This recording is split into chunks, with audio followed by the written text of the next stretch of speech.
standard Link sprite may be disappointing to some of our people in chat and all of our sprite developers, but keep in mind, Zelda Randomizer and the NMG has been around for so long that a lot of people who do the speed runs are just so used to setting up their tips and tricks. For example, bomb jumps based on the Link sprite, that it's kind of hard to switch unless you really practice with it. So I don't blame these guys at all.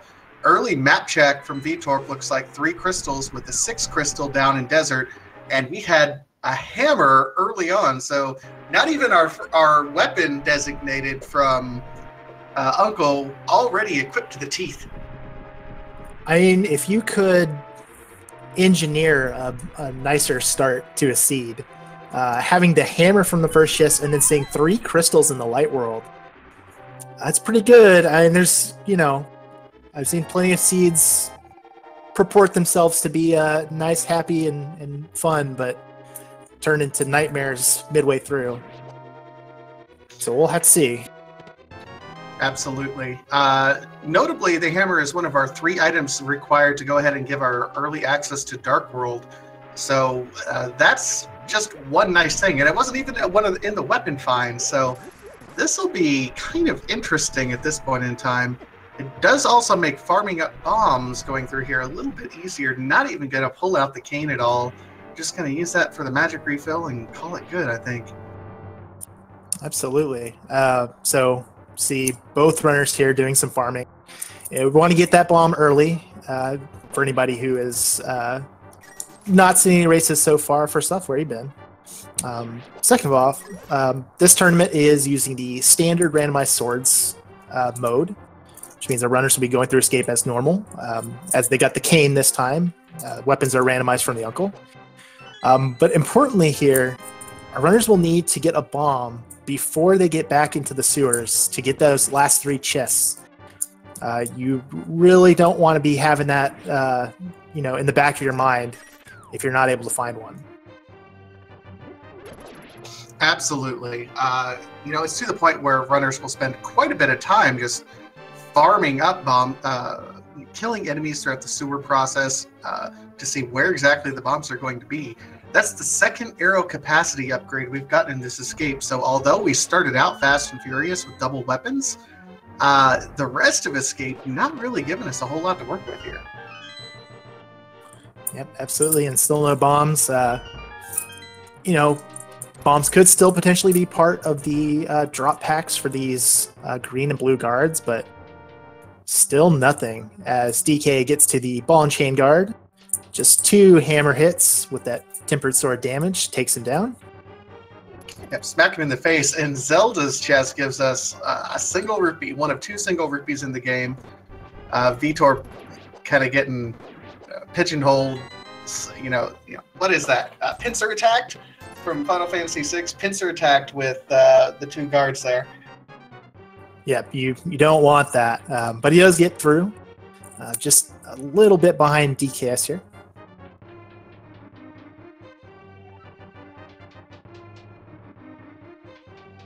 So while you would normally expect a 6-minute escape sequence in something like NMG or just normal, you know, randomized or non-randomized standard mode, you know, anything just over the 6-minute mark is probably fine, especially if they're going to continue to farm up these bombs. Absolutely. 6 minutes is kind of the goalpost where you want to measure yourself against, but if you're not given a friendly early bomb seed and you do have to spend some time farming, it can easily go longer than that, 6.5 up to 7 minutes. The nice thing about Legend of Zelda Randomizer is it's not a straight line race like the NMG races. You kind of have to make some decisions in terms of where you're going to route, what decisions you're going to make, and those are bigger decisions than do I go left or right around this column. So still lots of race to go, even though it looks like Veetorp is a little bit behind in the straight line escape sequence. Still plenty of race to go. You see he's farming up, hitting a lot more guards, trying to find this elusive bomb pack. Yeah, so hopefully the ropes, bats, or rats here in sewers will provide that drop for our runners. Because kind of worst case scenario here, and I don't want to jinx anything, but or curse our runners, but you know, if Power Glove is back there and you don't find a bomb here and escape, that is a long trip back.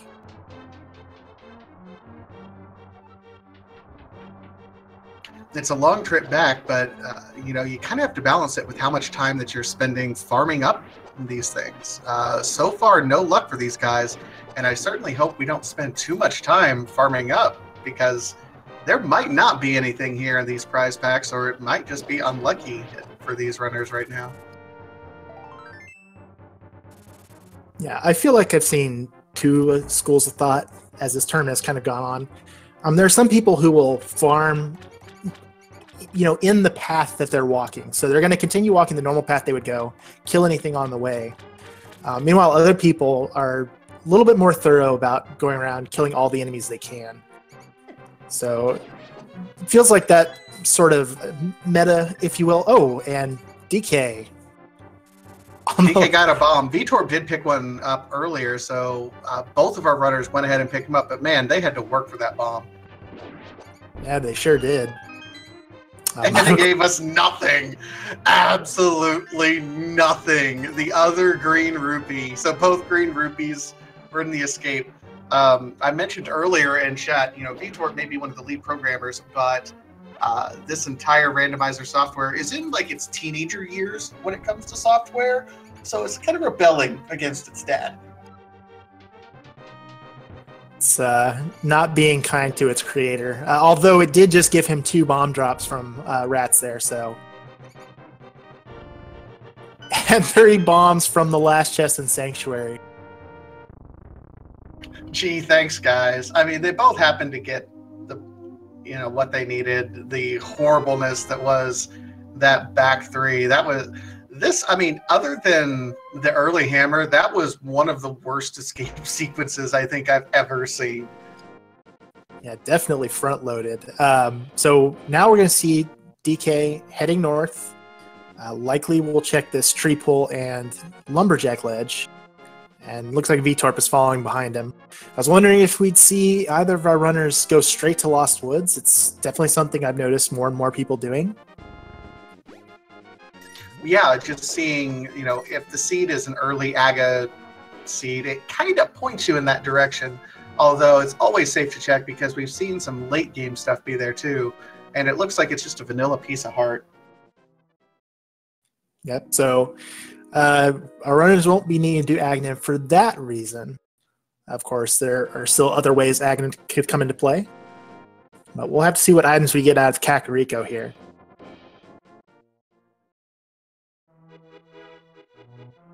And DK is kind of wondering, is like, should I get that 20? Should I not? Indecisive a little bit. Decided, nah, I can get plenty more rupees. Veetorp is going to go ahead and pick it up. DK does find our first sword, though, here in the back of the Thieves hut. Yeah, that 20 drop there at the mushroom spot can be a little bit, you know, you need money. You need a certain amount of money for, you know, Zora, for Kiki, for the bottle vendor, especially for the bottle vendor at this point. So, you know, I think DK is banking on the fact that there's going to be rupees here in one of these chests that will give him enough to pay the bottle vendor for whatever item he's got. I think even without the bottle, without any rupees in any treasure chest, there's still plenty under the pots. There's 5, 10, 15, 20, 25. There's 30, and then there's a bunch that are also in the well. So I think he'll be all right if there's nothing there. Finding bombs, another piece of heart, the fire rod, so early weapons galore, and the flute. Okay, so Kakariko's starting out nice. Yeah, I want to say 40 rupees guaranteed here. 30 from Blind's Hut, and then 10 from the well, or excuse me, 20 from the well, so 50. Yeah, he's more than likely going to have enough, but that, yeah, absolutely loaded Blind's Hut there.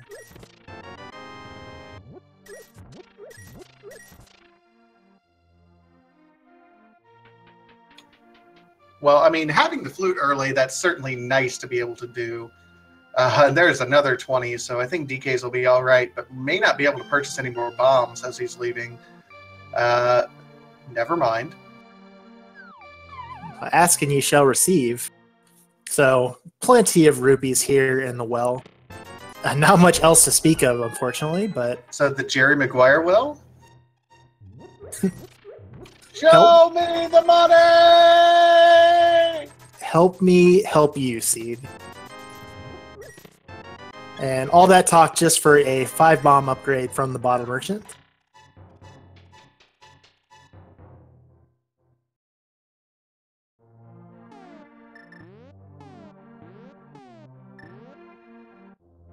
All right, so our early swag duck, that certainly opens up at least navigation at this point in time. Yeah, to help our runners get around, they can, once they're done here in Kakariko, just quickly flute over to the dam and do all those checks. Can flute over to Ice Rod Cave, get that done. So it definitely helps you with your early game navigation. They can get to Death Mountain, but not much to do over there at this current point in time. Yeah, you try to avoid, at least I try to avoid Death Mountain until I can at least get to Hera or across to the east side. Right now, a lift upgrade for DK, so that's something nice to see. Yep, one of the other 2 items we needed for Dark World access. And DK will indeed go purchase some more bombs here from the merchant. The only thing we're really hunting around for now before we get Dark World access is going to be that Moon Pearl. There's still plenty of overworld locations to check. We have, of course, all of the dam route, where we check Dam and Mini Moldorm and Ice Rod Cave. Probably flute over. We can also check Agina, so our south routing will be much, much faster than we are normally seeing. We also have all of Eastern Palace, which would be nice. The only thing that we have explicitly unlocked to us are those 2 spots up on Death Mountain, though. So it's unfortunate that right now, nothing much has really opened up to us. Yep. Veetorp making the gamble here, and it's going to be disappointed when he finds just 20 rupees at this race game. Definitely a play that I think comes down to runner preference, whether to check it or to just gamble on it being something, but in this case, DK makes up some time here.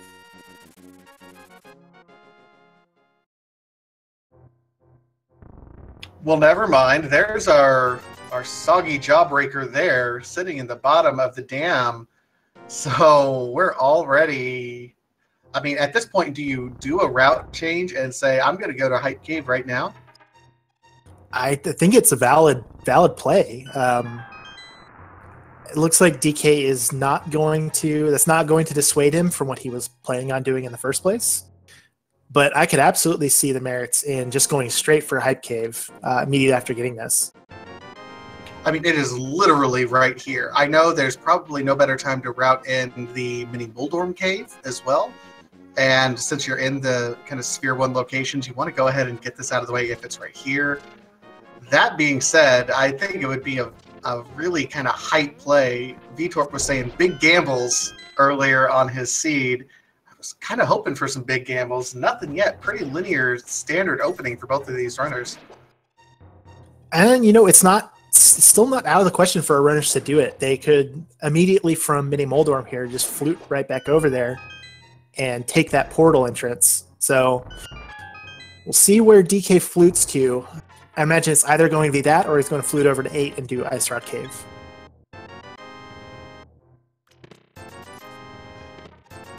Yep, and you're right. It does look like he's going to set up the Ice Rod Cave.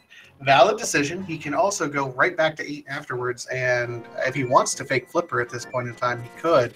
That Moon Pearl does allow the water glitch that will unlock the Waterfall Ferry. Veetorp taking a slightly different decision and going over here to Agina. Yeah, just a one item location, but an item location that is really, really easy to forget about. It's just so out of the way. Unless you're going to complete Desert and can remember it after finishing that dungeon, it's something that some runners put off forever, basically. So I don't necessarily blame him for getting this out of the way early. Especially with that flute, he can get over to the desert area, no problem.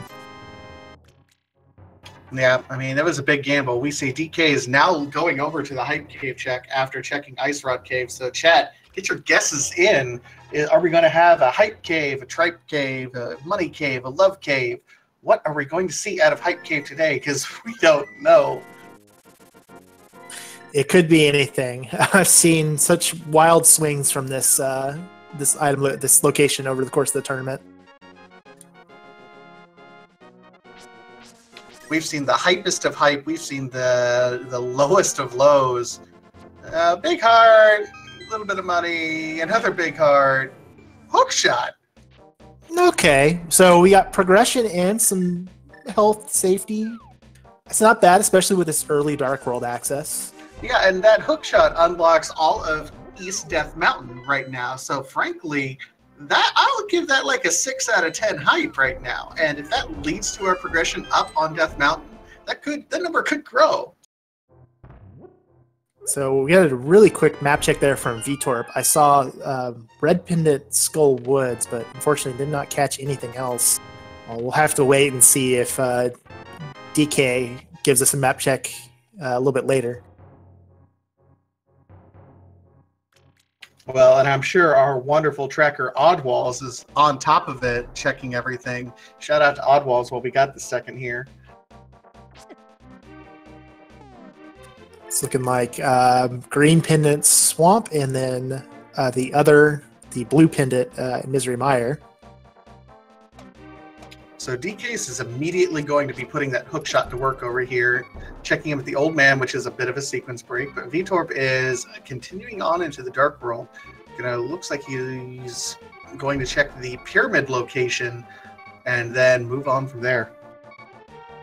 Yeah, maybe potentially checking Catfish, though. He does need to be careful. Got a little bit bodied as he was going across that bridge.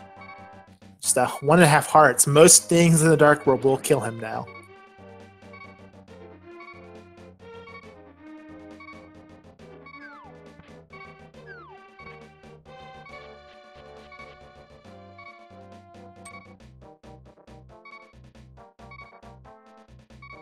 And does indeed look like he is going to be heading over to Catfish.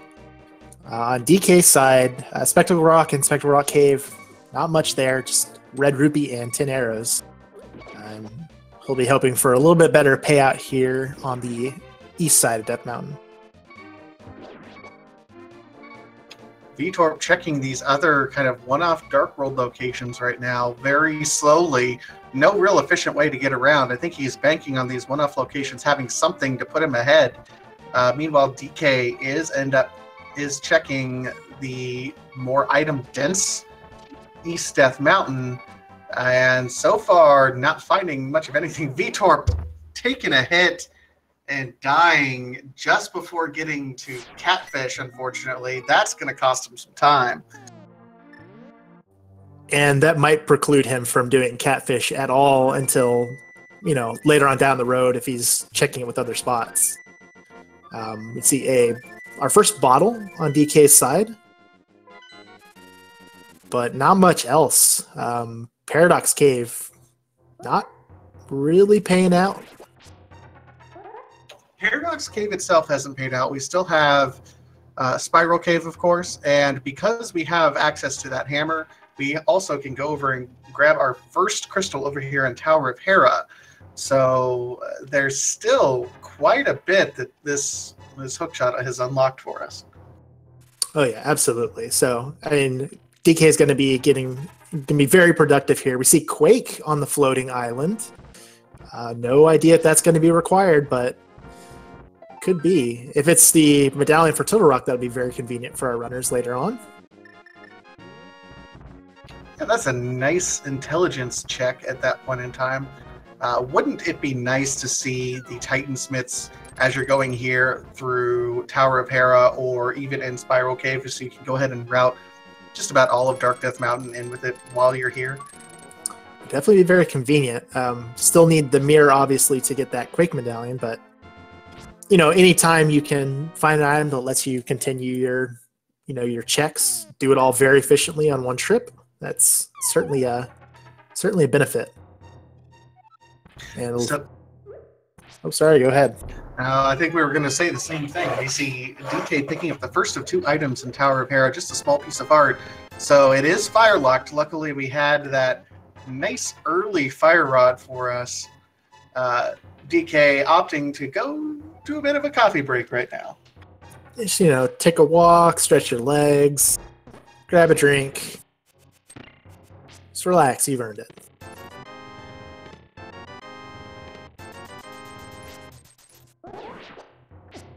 Now, one of the interesting things about that first early find that we had with the hammer, and shout out to Amazing Ampharos, I think one of our runners who's actually already in the final tournament. We haven't got a chance to see him recently because he's gets to bypass this whole thing.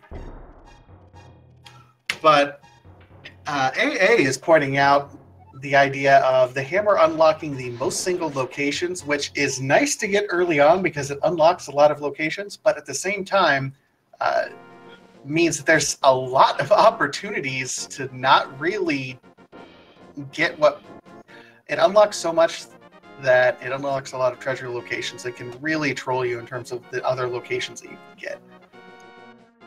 Yeah, absolutely. Hammer, an incredibly vital item. Meanwhile, we see DK having a little bit of trouble getting out of the Hera basement.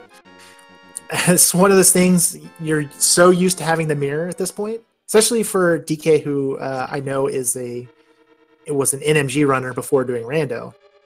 You used to have the mirror there, so you can just mirror out. It doesn't have it this time and wasn't able to set up a death warp, so it took him a little bit longer than normal to get out of there. Yeah, this has been a pretty healthy seed up to this point in time. Both runners have 10 hearts, so death warps are... You kind of don't gain a whole lot of time if you're at more than half health at this point. Yeah, we'll see if Veetorp does it. I've seen a lot of people tank some of these tile hits while they're in this room. You're going to have to wait for them anyways, so you get yourself down to a, reasonable level of health so you can at least get through the next 2 rooms, and then you can, especially on green mail, take 1 hard damage for those mini Moldorms. We'll see if Veetorp elects to do a death warp here rather than getting out the normal way. It does look like Veetorp is starting to set up that death warp. DK's, meanwhile, looks like he already found the other item, and it wasn't anything of note. So he's skipping the big treasure chest and is going ahead and getting his crystal. 3 hammer hits, and he's done.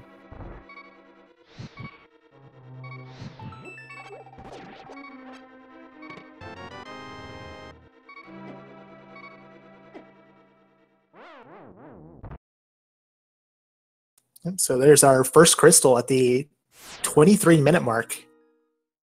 But this trip to Death Mountain, aside from that crystal, which, while important, I mean, we have to see what Spiral Cave is, of course. But so far, not really anything of value up here.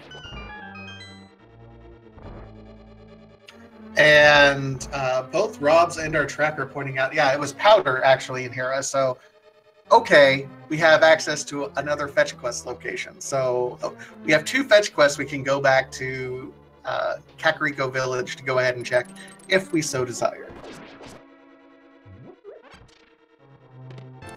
Yep.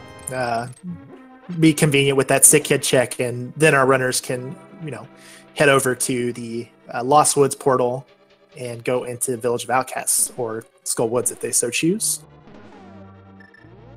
It is Bombos at the Spiral Cave there. Oh, Bombos. I mean, that is also disappointing. I was thinking maybe that's our access to Ice Palace, but we already have the Fire Rod, so... Yeah, lots of disappointment on Death Mountain so far. And DK indeed is going to be doing those 2 fetch quest chain item checks. Gets the mirror from Sick Kid. Okay, so that first bottle was a nice little check there. DK's now opting to not check the Magic Bat Cave. He's going to go right to the Dark World now, looks like. that mirror changed his routing. With that mirror now, he can route in Magic Bat with all the other checks over there. Assuming he finds the mitts sometime soon. But even still, I think the mirror might have changed what he was planning to do. I think you can kind of see it in the way was going to say in his routing and his movement at this point in time. That's not to say you should read too much into the movement there, but absolutely, he just looked like he was walking with a purpose.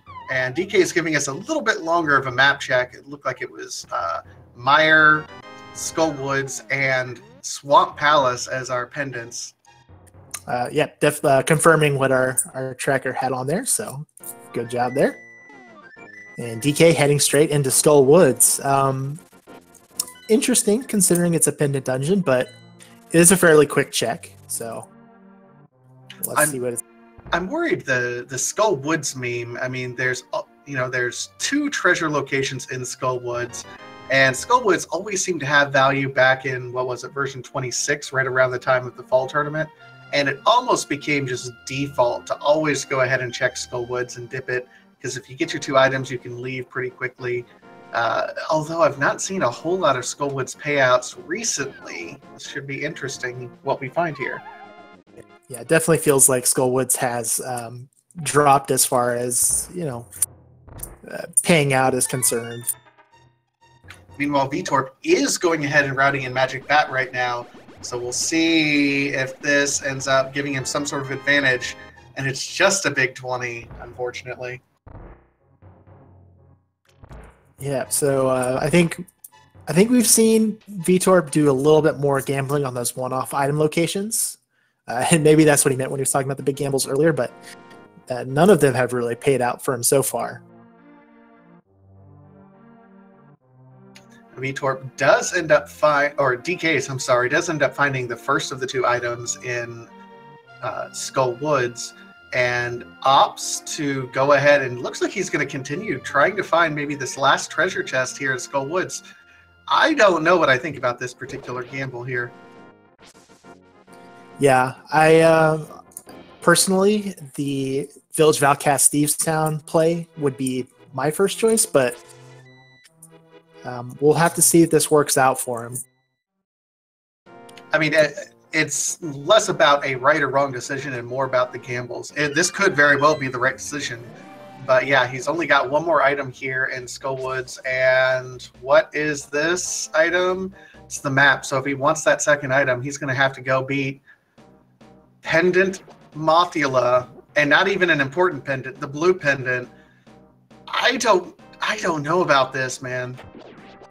Well, one of the important things to keep in mind in a race setting is it's only a bad play if your opponent doesn't also do it. And in this case, we see Veetorp also heading into Skull Woods, though it looks like Veetorp is skipping the front half and opting to do maybe just the back few chests first. Well, I think with the early routing, if you check these back few chests and then you happen to get a key, you can kind of route in going off to the side so you don't have to drop in, and it makes it slightly more efficient. dKs is going all the way back, and he's going to fight no half magic, although he does have a blue bottle, fighter sword, green mail, Mothula. This is a pretty ballsy play. Missed the torch. Can he make it? Okay, he sneaks through the door. I mean, it could be DK reading the logic and saying, I have this fire rod for a reason. Something is on Mothula.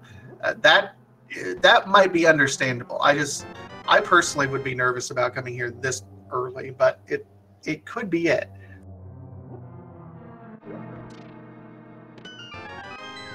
Yeah, I mean, I definitely agree with reading the logic, and especially those early items you get, they're usually pretty good indicators of what the seed is trying to tell you to do. I would just be concerned that they're, more immediately impactful plays, like the Thieves Town play, because you're going to have to do Thieves Town. He's setting up for Hammer Moth with 2 hearts, 1 heart. Oh man, and he takes a death. when he had the blue potion, dKs takes a death.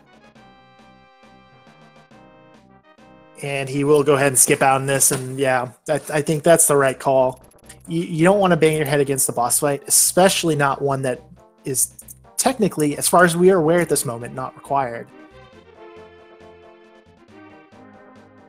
And, you know, he had a blue potion, so if this might not have been a play he was 100% committed to.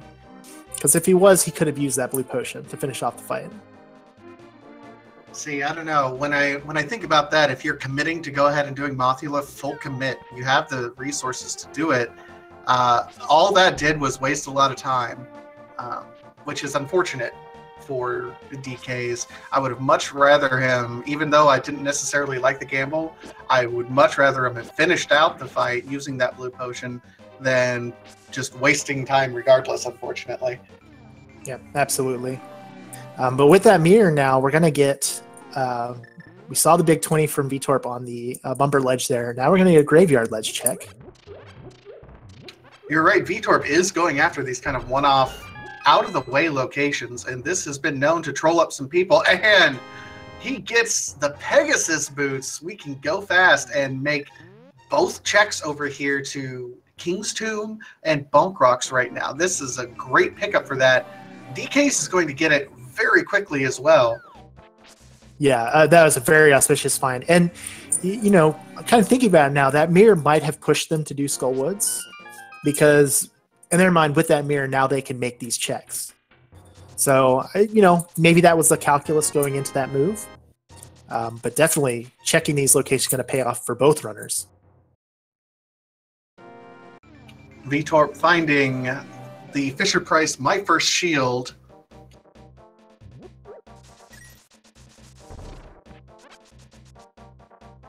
Yep, and I assume we're going to get a Bonk Rocks check here. Seems logical. And then probably right back to Village of Outcasts. That makes everything just a little bit easier to route. DK is going to be making the same checks.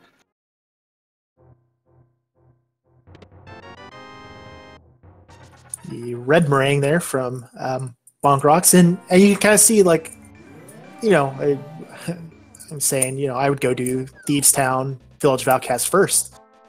I likely would not have found those boots nearly as early as our runners did. So it's kind of the nature of Randomizer.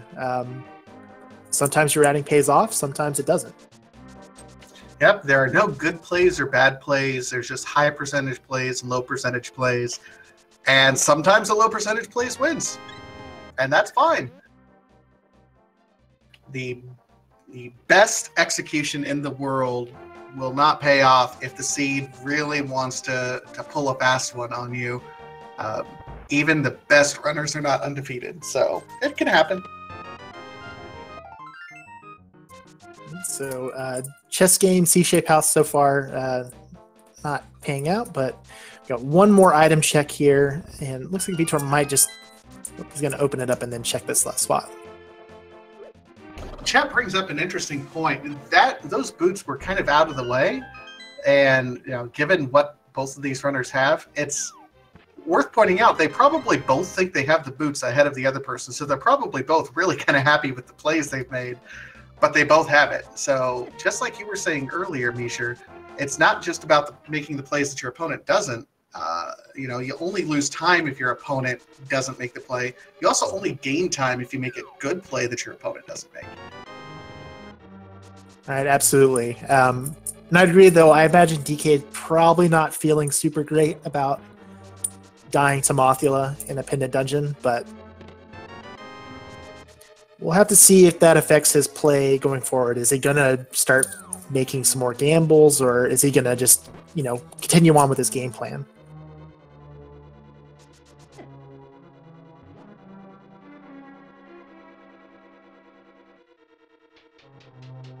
But we've got the near sync going on here, as both of our runners are in Thieves Town. Absolutely. They're just kind of holding hands, and I believe we only even saw one item in the top part. So 3 items are still hidden in the back. That early hammer does unlock the big treasure chest, which is accessible right now based on that early key. So we'll be able to go ahead and full clear this and have no regrets. Yeah, absolutely. Maybe the biggest consternation that people have when it comes to Thieves Town is not having that hammer. I know I personally just like to go in there and get it over with, especially if it's a crystal dungeon, but that can be really scary if you don't have the hammer. Won't be a concern this time, fortunately. Absolutely not. And they're both entering the Hellway.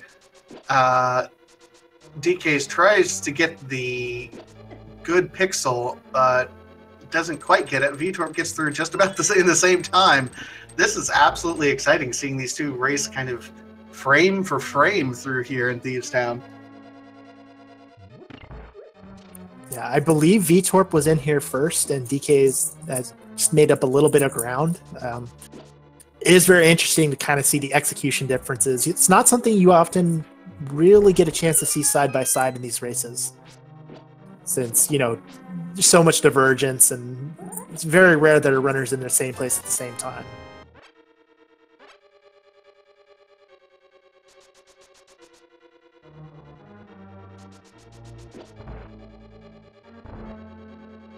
And dKs made up quite a bit of time in that bombable room.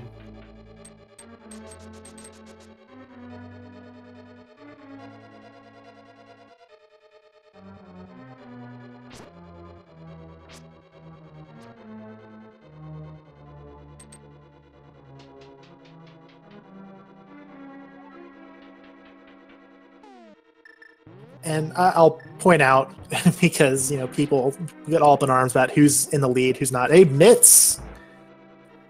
That's a big find. Yeah, French vanilla Mitts, just a couple rooms over. That is really helpful if our runners were considering doing all the South Dark World checks. Smiths, Purple Chest, Hammer Pegs. Yeah, that makes that routing a whole lot easier. Just finding some bombs over here in this other treasure chest. Yeah, I was going to say, though, dK still has to do most of the checks in Village of Outcasts, so even though he is technically ahead in this dungeon, he's still a little bit behind Veetorp, just overall.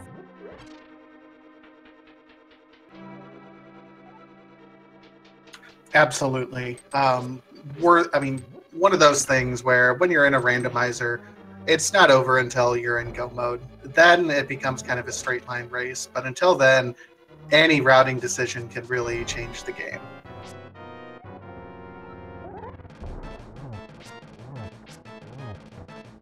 Yeah, we're seeing on DK's side, not quite getting the scripted fight, but does manage to get through to 2.5 hearts. On Veetorp's side, we see a little bit more what you would expect with this blind fight, especially from an experienced runner. Absolutely. So Veetorp caught up quite a bit. DK does, as you mentioned, have to go through kind of the rest of Village of Outcasts. Veetorp going to be able to save a little bit of time going through here.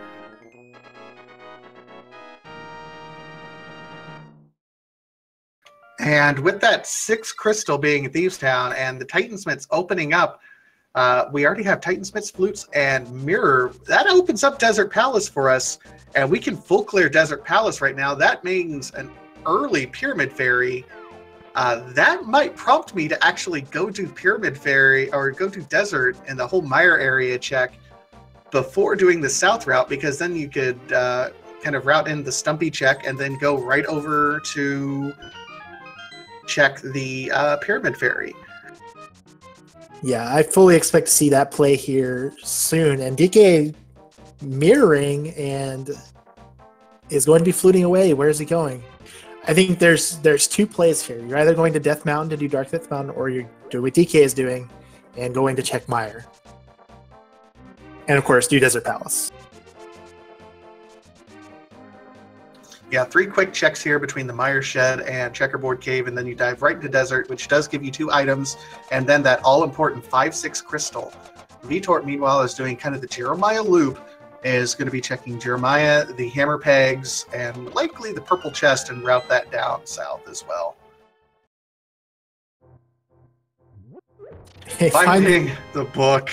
It's the book for his troubles. Wow. And yet another item that he can use to route in another checking Bombos on his way over to the desert area.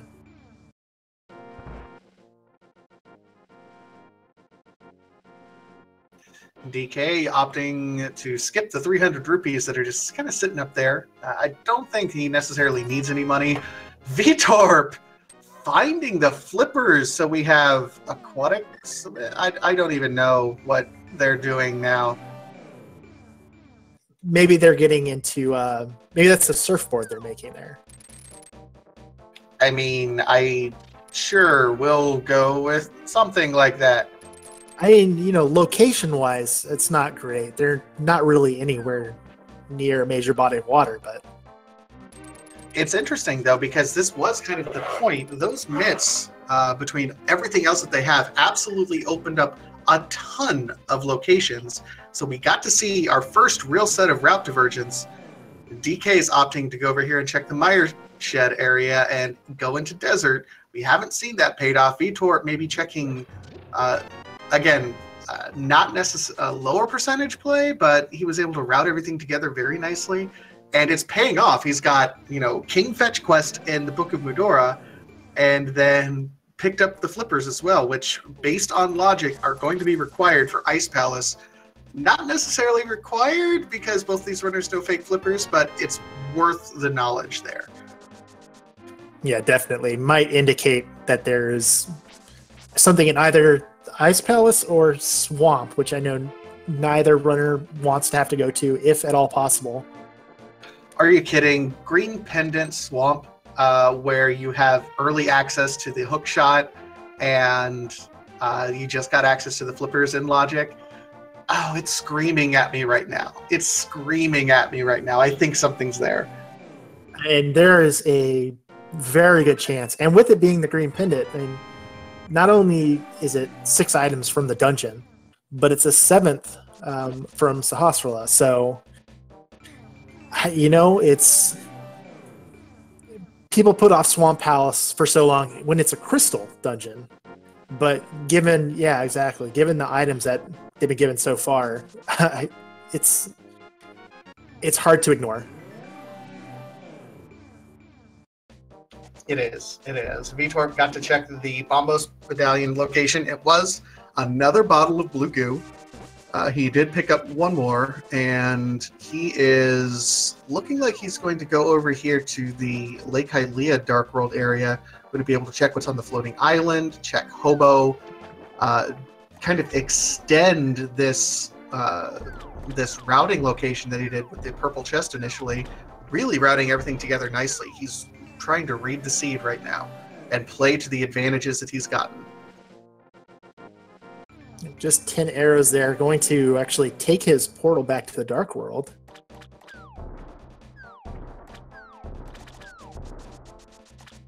And is he going to head to Pod now?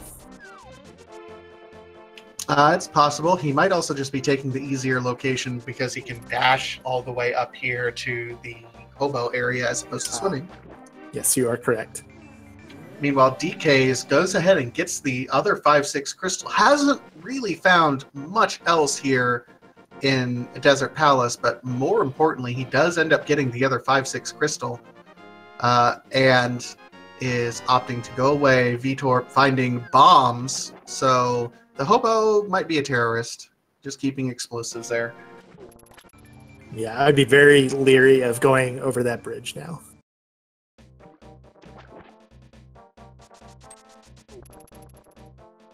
And Veetorp is heading this direction. Remember, he was trying to check Catfish earlier, took an unfortunate death on the way. Could just be going over here to make it check Catfish and then mirror over and do the Zora domain spots. Just kind of what I thought he would do when he died over here initially. Yeah, but now having the mirror just absolutely... mirror and flippers able to check everything in Logic, so I really like this play and this routing from Veetorp. DKs, meanwhile, looks like he's setting up. We'll see where he goes. I gotta think he's turning in that 5/6 crystal. No, he's going over to Dark World. Yeah, this was the other play I was thinking he might have been making when he first pulled out that flute after Thieves Town. Hookshot Cave, Super Bunny Cave, and more to the point, be able to pick up that Quake medallion. Also, we'll be able to check to see what medallion Turtle Rock is. So that's very valuable information. Needs to know if he's got the medallion required, which he has a 66% chance of once he gets to Quake. But there's a possibility it could be Ether. And that would let him know that he needs to be on the lookout for that medallion as well.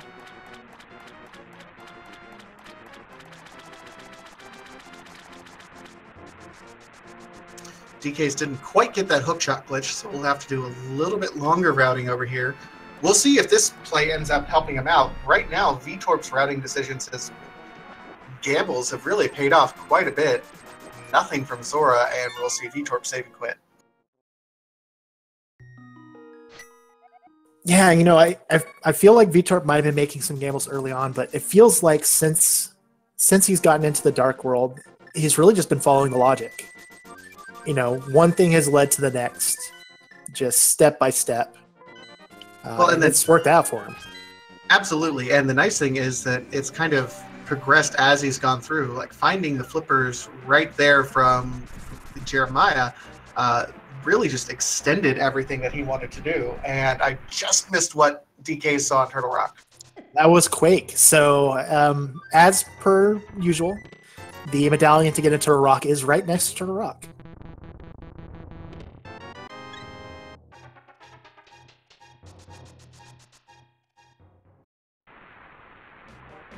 DK's finding the lamp. That's absolutely nice. Both these runners are probably fully capable of doing the dark rooms, but it's nice to know that you're back in logic. But otherwise, he found the mushroom, he found the lamp, and he'll get the Quake medallion for his Turtle Rock access, although I don't think you dipped Turtle Rock already. Yeah, I'm trying to think of what else he could go do at this point. He still lacks the bow for either Eastern Palace or Palace of Darkness, though he definitely could dip those. He can get into Misery Mire if he wants to, though it is a Pinna dungeon. And he still does not have the flippers because he hasn't done the blacksmith chain. So he is fluting away. And yeah, I would be hard-pressed to dip into Turtle Rock at this point. That's a pretty big gamble. It's a gamble, but and probably, you know, when both these runners are 4-1, I mean, they're 4-1 for a reason. They're both absolutely incredible runners. Plus, you know, you don't necessarily have to win this week. You still have one more chance before it's win and go home. So maybe try to make the safe plays right now, because safe plays, if you make the gambles, those gambles can really turn on you. Veetorp, we've seen make the gambles, and they've actually paid off for him, though.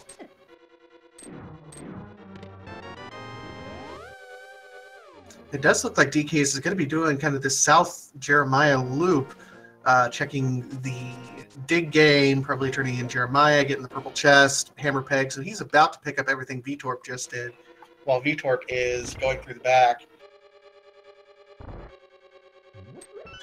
Yeah, I think the real interesting choice is going to come once dK is done with this, and as soon as Veetorp has finished up his checks in the Mire area and completed Desert. You know, what is the play here? I think from Veetorp's side, I think Ice Palace is absolutely the play. Now that he has those flippers. I am going to be interested to see what DK decides to do, though.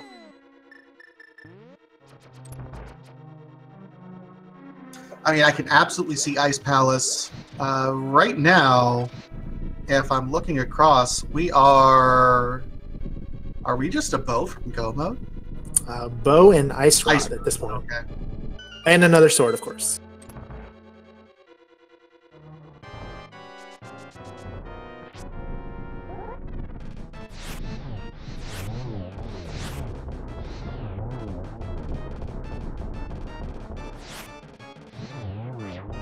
And Veetorp with the clean Moldorm kill. Yep, didn't quite get it on the first cycle, but does it with his last bit of magic there on the second cycle. DK is not not super pleased with that gift from the blacksmiths there. No, he is not. Now saving a little bit of time here because he is routing the back cave in with all these other checks. So Veetorp went out of his way to check this earlier. Out of his way, as in he was already in Kakariko and just dipped over here. dKs was in the same screen, so a little bit of time here saved by dKs. Veetorp, I do believe Veetorp is getting ready to check Pyramid Fairy, if I'm not mistaken, unless he's doing a crazy swamp gamble right now. Yeah, this looks like Pyramid Fairy. And, you know, maybe he elects to go check Pod after this.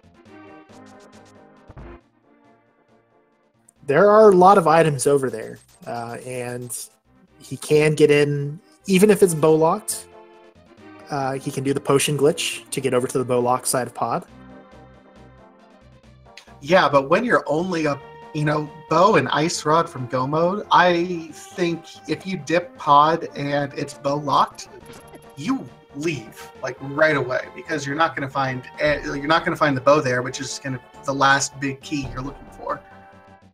Yeah, I would ultimately agree with you there. If this were earlier in the run, I could see him doing that, but yeah.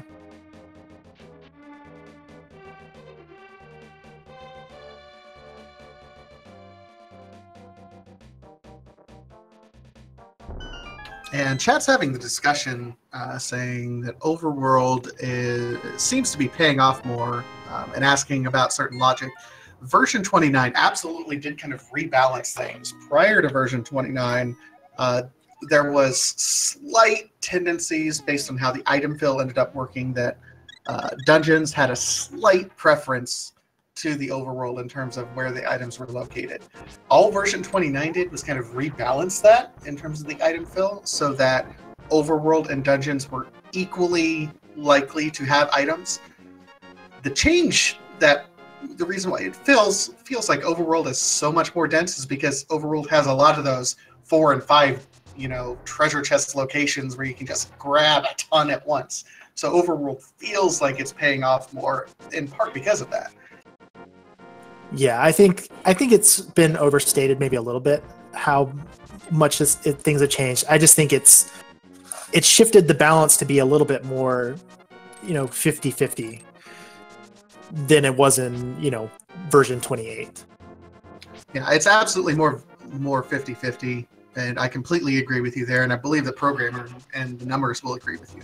It just feels like it's denser, and a lot of runners are making their routing decisions because of how quick those 4 and 5 chest location density checks can be.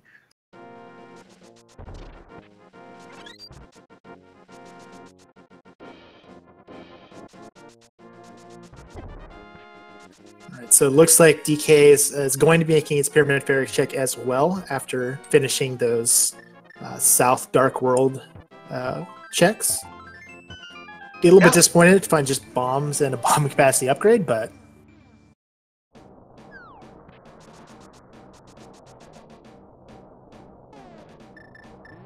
yeah, so Veetorp is now doing his checks. So right now, they're just kind of swapping locations with each other. Not really checking anything new. No dips into Ice Palace, no dips into Pod or Eastern. It would be really kind of interesting because we haven't even touched the Eastern area at all whatsoever right at the moment. Those 3 chests in Sahasrara could absolutely have what we're looking for. yeah, definitely. And I think if somebody does decide to make the swamp play and they do finish it, they could route in that green pendant check with the aforementioned checks in Sahasrara's hut and Eastern Palace.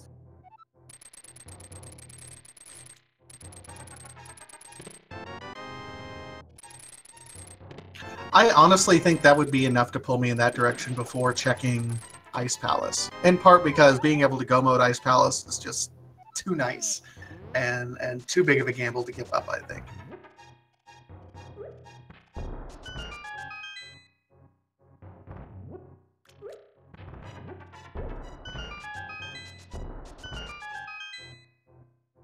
So DK is following in Veetorp's footsteps here. is going to be... Ooh, so this is a new check. I don't believe we saw Veetorp do this. Oh, a mushroom check. No, we have not. This could be something.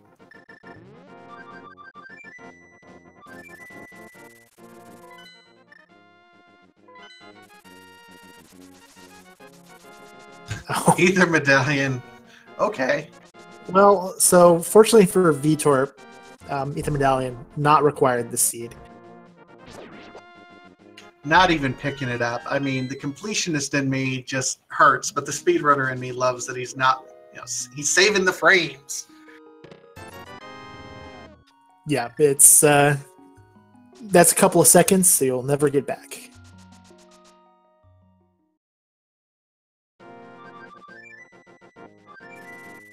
All right, so where's Veetorp going to head now? Heading to 8, so this could be our Ice Palace play. It absolutely looks like it. Smart play. I mean, everything in the scene is really pointing in that direction. Everything that he's gotten, he's able to clear it out. The only thing I'm hesitant about is Fighter Sword. But hey. Yeah, you do have Bombos though, so you'll be able to break break Colstair's ice shell with that and conserve some magic for you for fire red shots, but definitely not a fun fight with Fighter Sword. Probably will elect to be using Hammer Strats, I would imagine. I would imagine as well. It is true. Chat pointing out, our runners do have a whole lot of blue goo this run. So yeah, I haven't really needed to use any blue goo up to this point in time, although I kind of wish dKs would have used it earlier.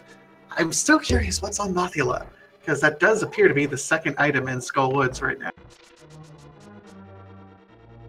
Well, unless I would have to imagine a whole bunch of other checks would have to turn up nothing before either runner would consider going over there.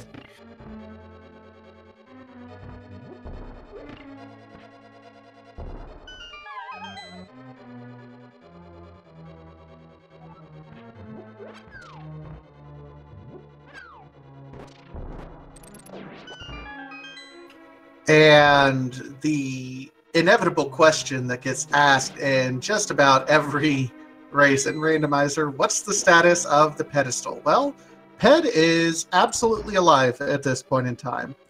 We have the only items we're missing. I mean, we can go ahead and full clear all the pendant dungeons right now.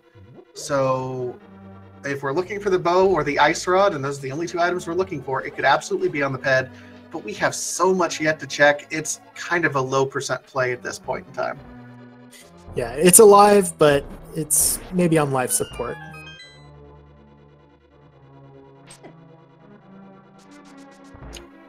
It's not all dead, just mostly dead. When it's all dead, there's only one thing you can do. We're not ready to pull the plug yet, but...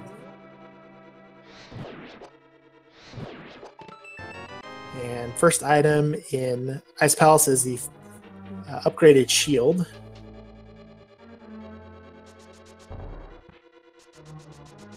It looks like Veetorp maybe considering his routing options here in the dungeon. It's going to elect to head down this way.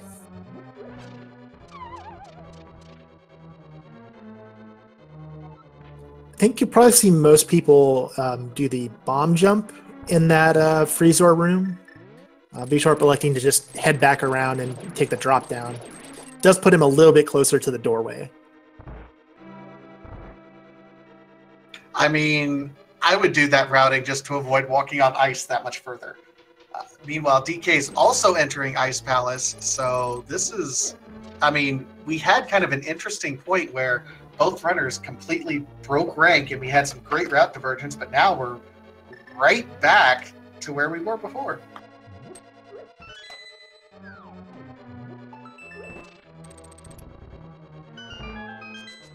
So we're going to get a few checks in rapid succession here. That's item number 2, a 10 arrow upgrade on Veetorp's side.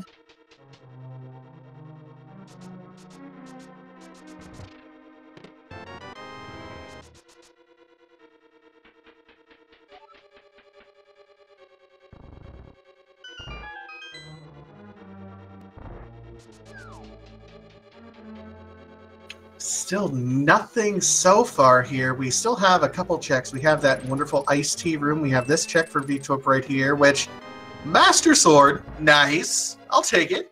Well, that's a pretty nice find. A little bit of weight off our runner's shoulders. Not having to worry about looking for that final sword. Also, a little bit convenient here, right before having to go fight Cold Stare. And I believe that's all the items that Veetorp needed to find, if he's counting his items correctly. And I wasn't keeping track, but I trust Veetorp was keeping track. He's bypassed the big treasure chest. He's even bypassing the iced tea room. He knows he's got all of his items, so he's going right over to Cold Stare. Yep, it was... I forget what the first item was, but there were definitely 3.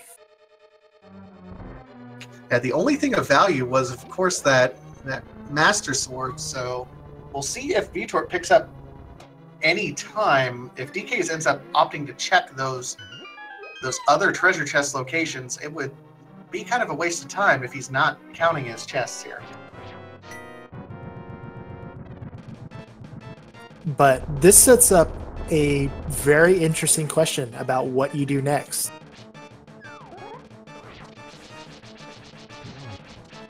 Oh, Veetorp missed the triple knock into the corner, unfortunately. So this is going to be, I'm not going to say a sloppy Cold Stare. It's just going to be a little bit rough. He's going to use spin strats and green mail. These things hit like a truck, so you really got to be careful. I was waiting for him to pull out that blue potion. I had no reason to take any sort of gamble here. This boss is a pain to get back to if you die.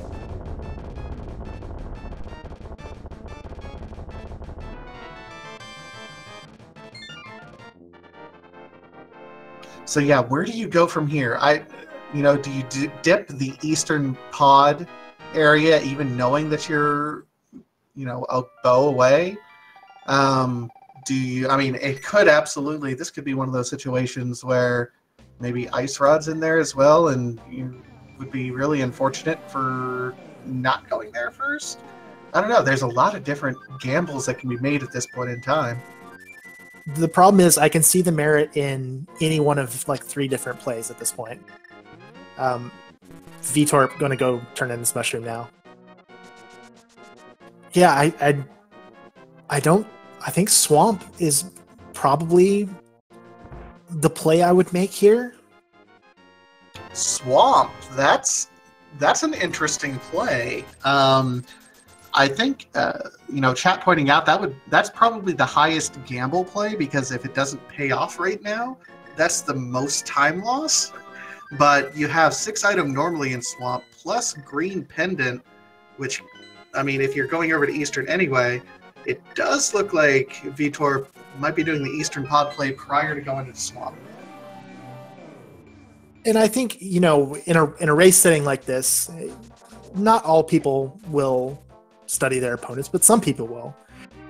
And I think if you've done any time studying your opponent, you would probably try to think about, what would my opponent be doing now? Is he going to make the play? Am I more convinced he's going to be going into crystal dungeons, or is he more likely to gamble on those pendants? And in the context of the race, do I feel behind? Do I feel like I'm ahead? I think those are the kind of questions you have to be asking yourself. Well, and keep in mind, both runners kind of have untimely deaths. dKs ended up having an early death to Mothula. Veetorp died on his way up to a catfish check. So I would gamble both of them feel a little bit behind at this point. Veetorp not finding anything in the back of Sahasrara's closet right now. So we'll see. He's got to be going over. Oh, he's going to do Eastern before doing Pod. This is interesting. Yeah, I think you might be thinking, it's a Sphere 1 location. It's been open from the start of the game. So make sure I didn't miss anything that I was supposed to have early.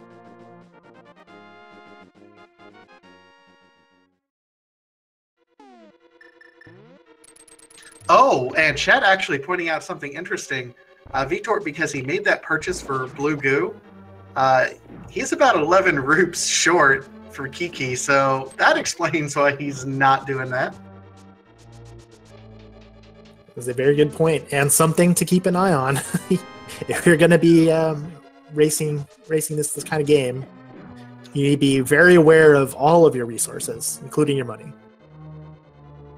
Well, and that's something that we'll see if dKs remembers as well. He's looking pretty rupee poor too, and he's bypassed a lot of rupees earlier.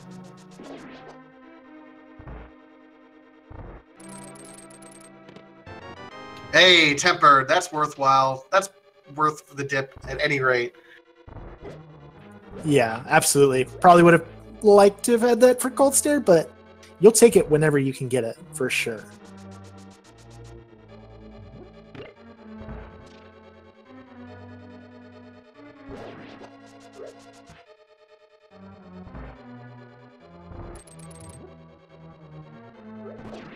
And we'll get a chance to see if dKs is going to make any sort of divergence here. Is he going to follow Veetorp's footsteps, head over to Eastern, or does he make the swamp play?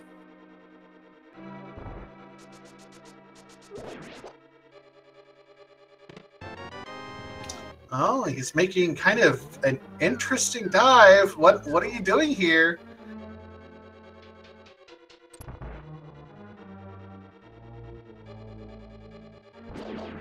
Yeah, I'm not really sure.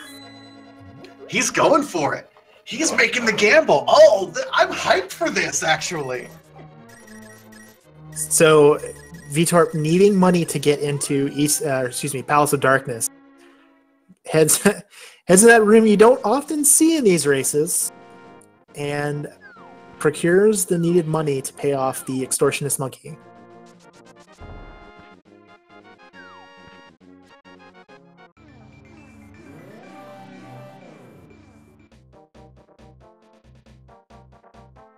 That was kind of a neat little routing choice there for Veetorp.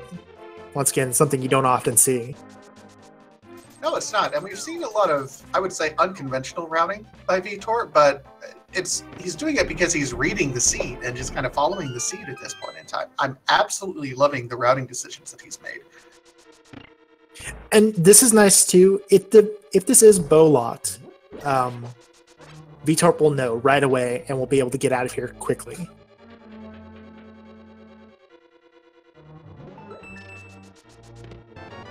Ah, it's the key. Okay, still a chance to be bow locked if we don't have another key in these next two treasure locations. But it looks like Veetorp is going to put this setup to use. He might be setting up the bottle glitch here. Yeah, it looks like exactly what he's doing.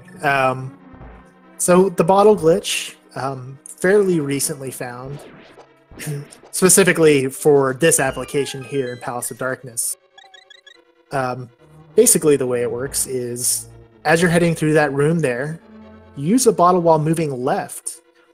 You actually unlock the camera, and you can, as you see Veetorp doing here, move these mimics off screen, and the game considers them dead. Early 90s computer programming at its finest, ladies and gentlemen. It's a fun little quirk of the Link to the Past programming there. I mean, I'm a little bit confused by that because you have bow and ice rod. Why would you do a skip when you're still looking for the bow, unless you're just trying to guarantee keys? I would personally much rather find out, like, from the beginning if this is going to be a bow lock dungeon, because it still absolutely could be if there aren't keys in those two treasure chests. Well, and it's not bow lock, so. Yeah, so the boat still could be in the back here, but maybe he was seeing if the big key was back there, which if he skipped it up front, then if it was there, he wouldn't be able to open the big chest at the end. So maybe just playing it a little bit safe.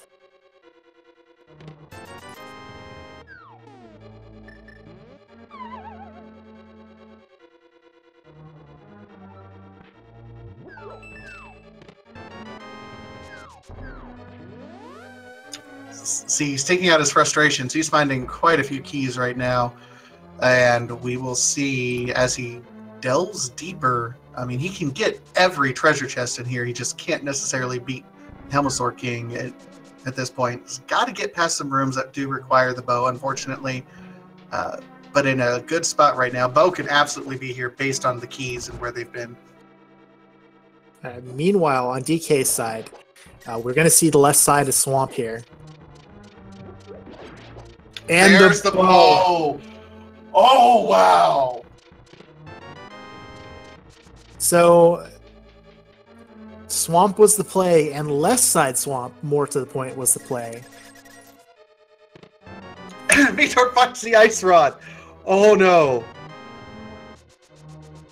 So, ladies and gentlemen, in the span of just a couple minutes, we were looking for a couple items. We are now in no mode. This is interesting. So, yeah, obviously, both runners are going to continue to full clear here as they are still one item away from go mode. But I think if I were to want to be in anyone's shoes here, I'd want to be in DK's shoes. He has the bow. He can full clear both Eastern and Palace of Darkness now. And as soon as he finds that ice rod in Palace of Darkness, he will just be off to the races. Oh, absolutely. The issue that I think we're going to run into is Veetorp, with that ice rod, is going to be pulled into the direction of Turtle Rock, which, in addition to all the checks that you have to make and full clearing everything and doing the laser bridge and climbing up Death Mountain a second time, DK is going to be able to clear out everything in ice or in a pod in Eastern Palace and then just go from this point on. DK absolutely has the advantage right now. It's going to be a long time before I think Veetorp heads that way.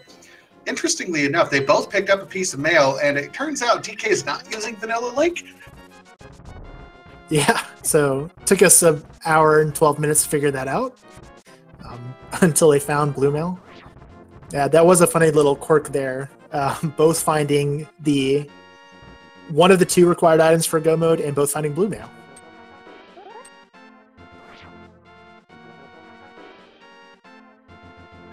And DK is doing a nice, he's pulling 2 puffs at a time and then using spins. This is probably the most efficient way you can do this particular boss when you have the Master Sword, getting the nice doubles here consistently. Well done, DKs. That's kind of a nice tutorial on how to do it. Yeah, absolutely something well worth learning. Especially because it's so much faster than doing menu percent. Oh, menu fights. The second phase giving him a little bit of trouble here. Saw him try to go for the NNG strat of hitting 2 fire rod shots into Argus before releasing a spin, but didn't quite get it, unfortunately. And he does pick up that green pendant and the shovel on Argus.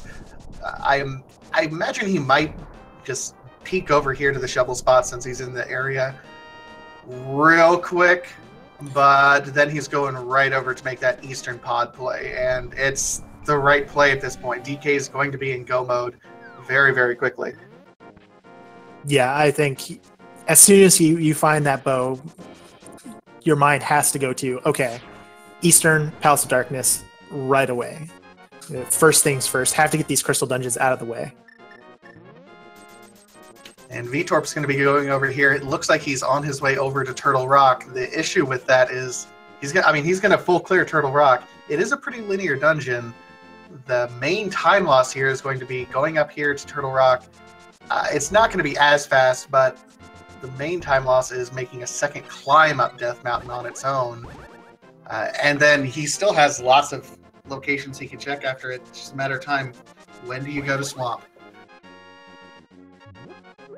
I can't imagine it'll be too much for longer after he completes Turtle Rock. It's absolutely the most item-dense location left to him. I think the big question is if he goes to Swamp Palace, or when he goes to Swamp Palace, does he check left side first, or does he full clear it all the way to Argus and then do left side? Because that could cost him some time. I think that will cost him some time because, the standard routing in Swamp Palace, if you only have one item left for go mode, is to go ahead and clear it to the back, kill Argus, and then come back. Although it is pendant, so... Oh! And DK also not having the ransom money for Kiki. So is going to have to make a trip back, unfortunately, but he's still in good shape. Yeah, this will be fine. He's just gonna probably end up having to do the same thing that Veetorp did and do a little bit of rupee farming in the back of Eastern Palace.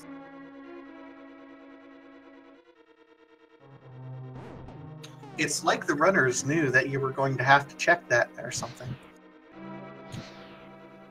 Seriously, that room wasn't designed for randomizer, but it's so nice for randomizer. Yeah, handy thing. Map knowledge is important. And knowing that there's rupees back there can be really helpful in a setting like this.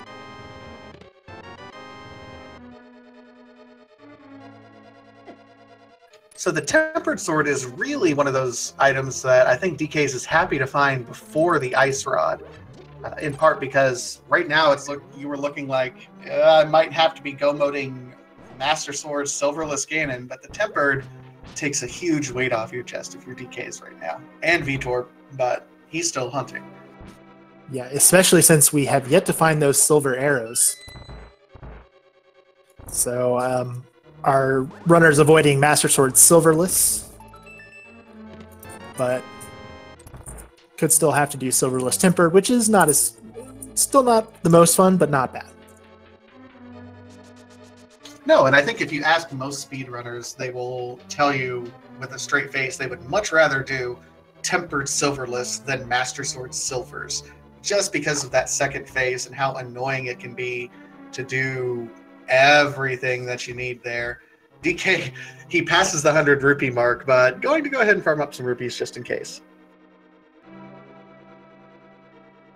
Yep, we'll get what he needs there.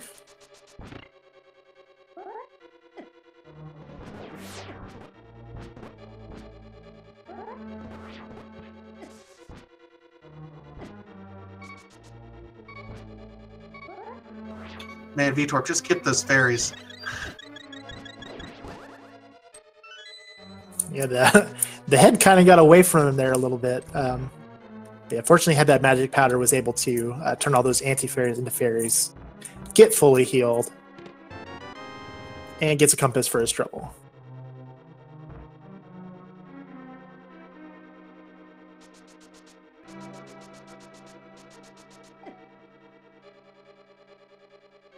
So DK's is going to be on our wonderful Armos Knights fight, setting up, looks like, for the quick kill, but takes a shot to the teeth. He's kind of in a rough spot right at the moment for this kill. Yeah, set up a little bit too close to that top Armos Knight, unfortunately. So it's going to have to do this the hard way. There's the easy way, the super easy way, and the hard way. And the super easy way comes with a little bit of gambling that you might take a hit there. And DK's expressing his frustration. Gets the crystal and will be on his way to pay that horrible extortionist Kiki. Yeah, maybe a little bit of nerves kind of creeping in here at this point. You know, we're on pace for a pretty nice time here, but as you mentioned, both runners having taken deaths. DKS having that unfortunate death to Mothula in a pinned dungeon. So, you know, he could be thinking in his head, oh man, if I'm here one item away from go mode, who knows where my opponent is.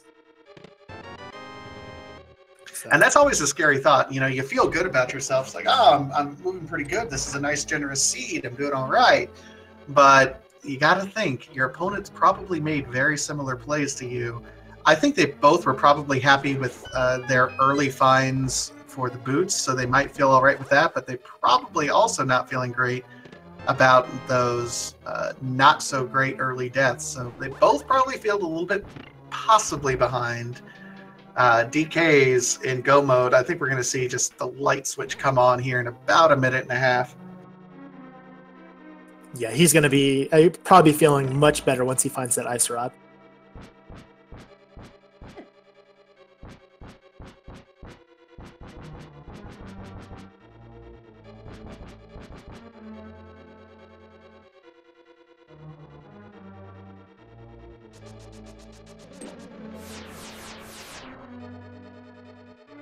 Now, I missed half magic. Was that in pod?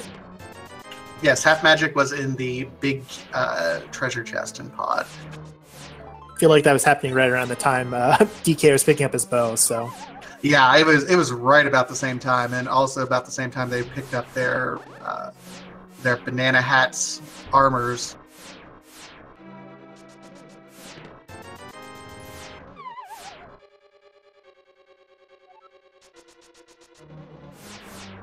Veetorp knows this is a key.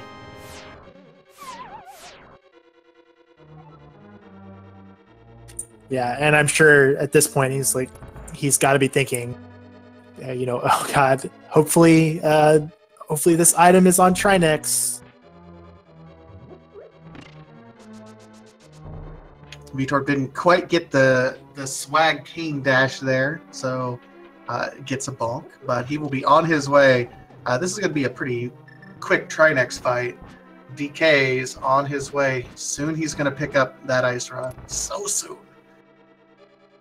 Just being thorough right now. Yeah, still has to keep full clearing. Still needs the big key. Still needs the ice rod. So, going to be getting this front half of pod done as soon as he can. Just trying to efficiently route this dungeon. Veetorp wasn't quite able to keep a clean floor. No shame in that. It's kind of random sometimes how often he does that as quick as he does. But Trinex is in his snake stage and done.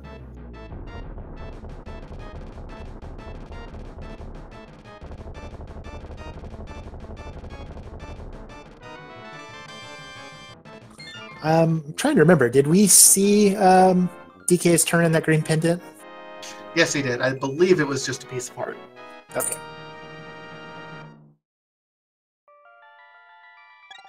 So it is worth noting, DK's is probably going to get his... I mean, he gets his ice rod right here. So he's in go mode at this point in time. I don't know if he checks much of anything else. You go ahead and just go. Well, he's got to get that big key first, so he's definitely going to be going into the dark maze. I would imagine as soon as he finds it, though, he will be mirroring out.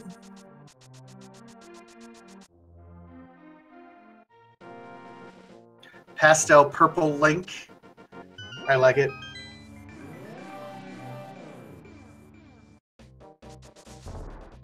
And Veetorp gonna go to Skull Woods first. That is not the right play, but I think he's thinking that what he can do is check it and then mirror over to see if it's a possible pedestal as well. We know that Mothula is holding one more item. He's going to check these last two, but he's going to check for the pedestal as well, just in case. We know pedestal not required for this particular seat, though. Yeah, this is definitely an information play. And, hoping that you get lucky and the bow is actually over here in Skull Woods. Obviously, Swamp is going to be the most dense location, but if you want to know if it's a pedestal seat as soon as possible. Yeah, and I keep thinking back, we didn't find anything in Ice Palace, but those smiths delivered. The flippers absolutely were required to get the bow. I think back to Veetorp had the advantage. He got those flippers first. If he would have pushed it, but I can't really argue with the gambles he's made either. So, yeah, the problem is just the way things broke for him. He had other better options available. and kind of each one led to the next and led him towards those crystal dungeons. And, I think the turning point, obviously, was his decision to go to Eastern and Pod before Swamp Palace. In a completely defensible play, but ultimately in this case is going to really have set him back. Yeah, I mean, I don't think they're bad decisions in any capacity. I think a lot of us would have made the same decision. DK made the gamble, and it was, a really risky gamble. If it wouldn't have paid off, then DKs would have been really behind right now. It just happened to be the right play, and that's the nature of Rando.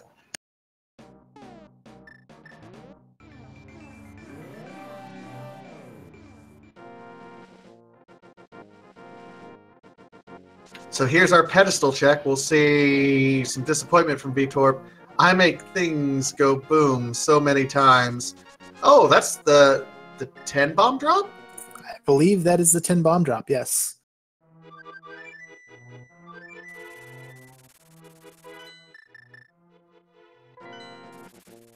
And I like this play from Veetorp. It looks like he's going to be going over into Swamp before going into Mire, counting his items, 7 possible items between the green pendant. Going to go ahead and get Mire, or Swamp Palace, which I'm hearing from chat that Veetorp really dislikes Swamp Palace, so it's kind of appropriate that he's got to go here to check. I'm pretty sure he will not be happy when he finds it.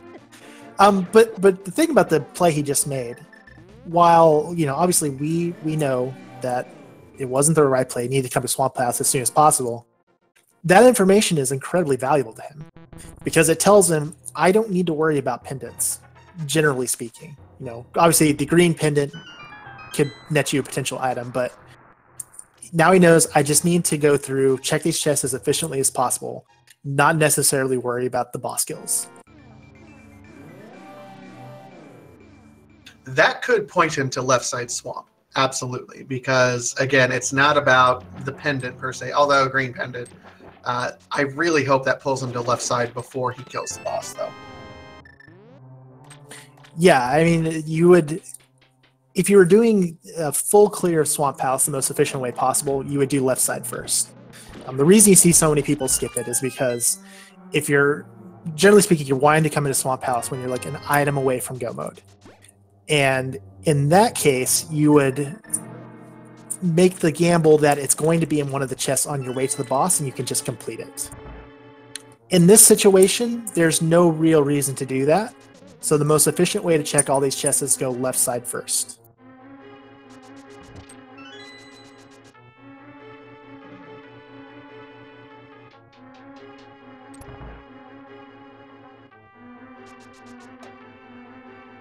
The unfortunate thing for Veetorp, even though that is the case, and if he gets his boat quickly, he'll be out of here, he still has to finish off Eastern and Palace of Darkness. So he's fairly substantially behind at this point. Yeah, in DK and go mode, he's slashing. He's like, come on, make this thing move faster. I think that's why I dislike Turtle Rock as when I'm in go mode more than anything, because I want to go fast. And the platforms won't let me go fast. Yeah, one of the unfortunate things about Turtle Rock is it's a slow dungeon. It's a slow dungeon regardless of whether or not you're in go mode.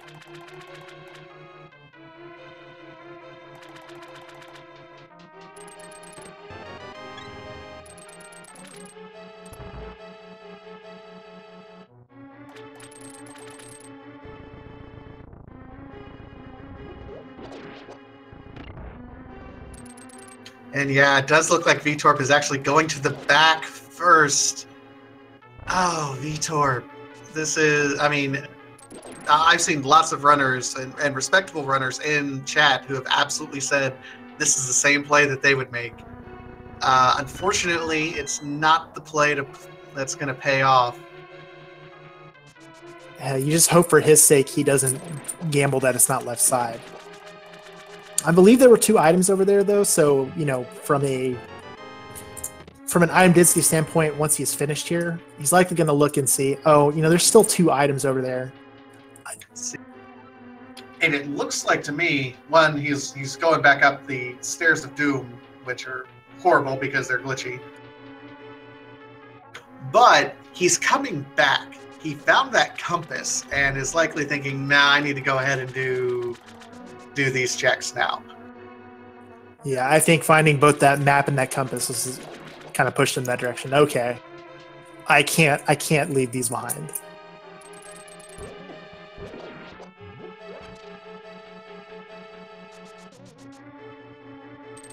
Chat asking, is there any way to avoid those glitch stairs? Not if you use them. There's just no way that we found, unfortunately.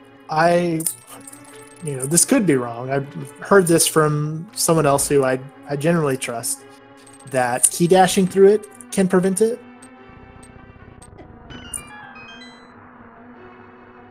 Dash into it and hold left? Okay. Well, for the rest of us plebes who can't do that, no. But I guess it is possible. That's interesting. I learned something today.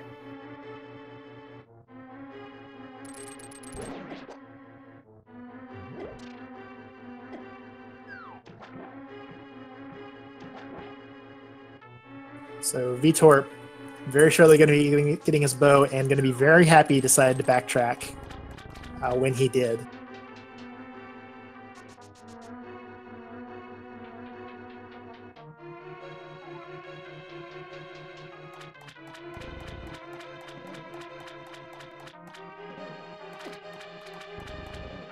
All right. What's the over-under on rage slashes from Veetorp? 2, 3? Let's say about 5. Nah, all business. He's in and out. He is ready to go.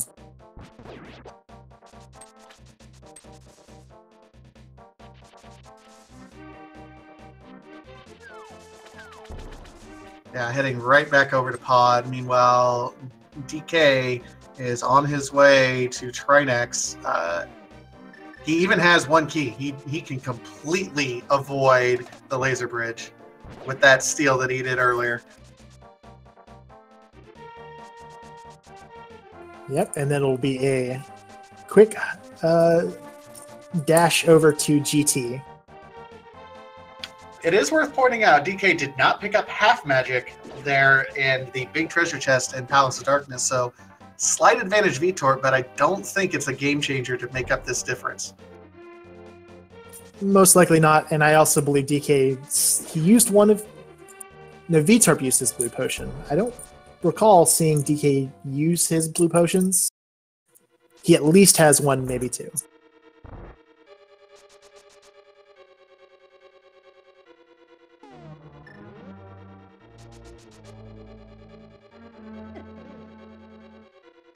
All right, meanwhile, we'll see DK here.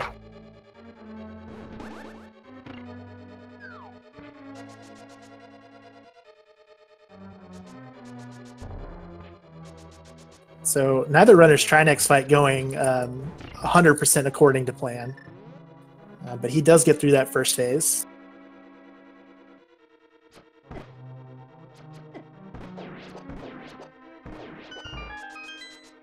And there we go, the end of Trinex. So DK gets his 7th crystal, and we started the game a little early to give you guys enough time to get through here because there's not going to be a lot of time.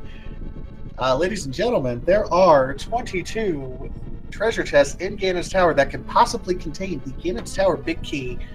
We will check them in order of how many DKs opens, or in the order that DKs opens. If you are a subscriber to any of the Speed Gaming network of channels or have donated at least 250 bits in total amongst all the channels, you could be entered for our leaderboard. But 1 through 22, get your guesses in chat. My good friend, Mr. Jay Meisher, what's going to be your guess? I'm going to stick with 11, and one of these days I'm going to be right. You know what? The dream is alive. If I can win one, anyone can win one. I'm going to stick with my guess 9 as well. I won one the other time, but going to stick with 9 now. Well, we shall see, and we'll see what route DK decides to go with here.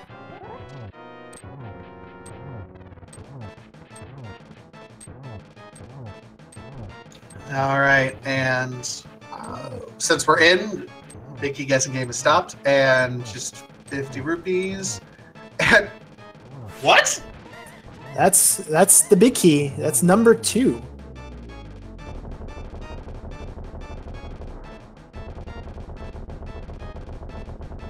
I mean, that's nice. You don't even have any small keys. Yeah, didn't get a small key, so he's going to have to come over here and steal this 1 key from the left side, but an extremely quick find there for the big key. Yeah, so shout out to Trace3, who actually guessed 3, but since no one guessed 2, he's the closest.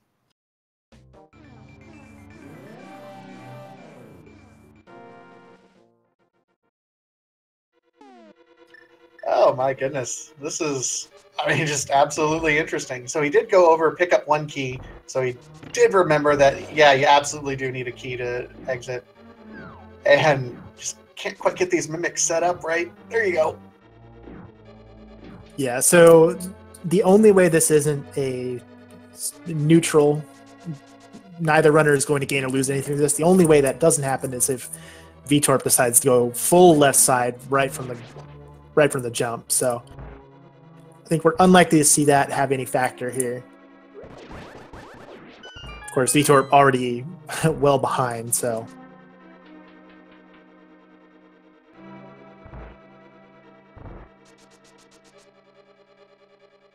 DK is opting to kind of damage boost his way through here.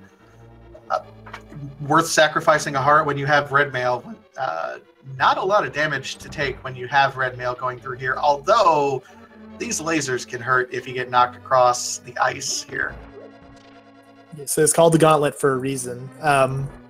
There is a quick dash if you've practiced it through that cannonball room, but the a little bit, it's kind of funny to say safer strategy is to just fall in that hole there and then dash with the invincibility frames.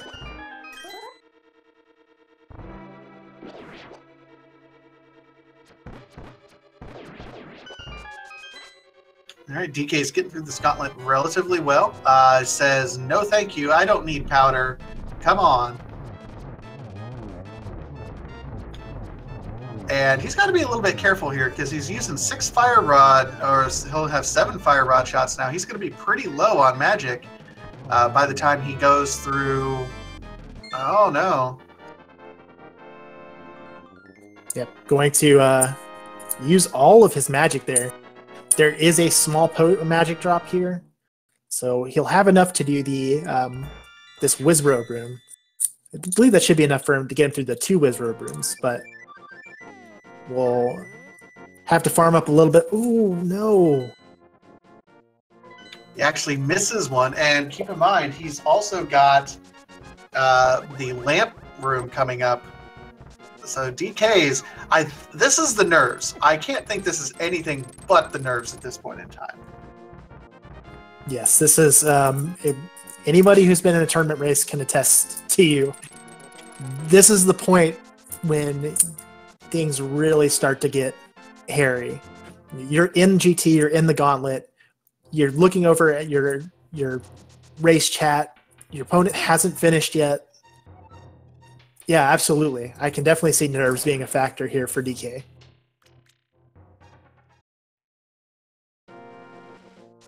Oh man, and he's got to pick up this magic pot, so I think he's looking and thinking, man, I don't see Veetorp done yet. What's going on? Like, he doesn't necessarily trust his eyes at this point. No, you're in good shape, DK. Just gotta clutch it out. Gotta settle down. Have a short memory. You messed up a little bit coming up the gauntlet, but you gotta forget that and keep going. Yep, it will still take a pretty major error for Veetorp to be able to get back into this race, but as we say that, Veetorp is heading into Ganon's tower.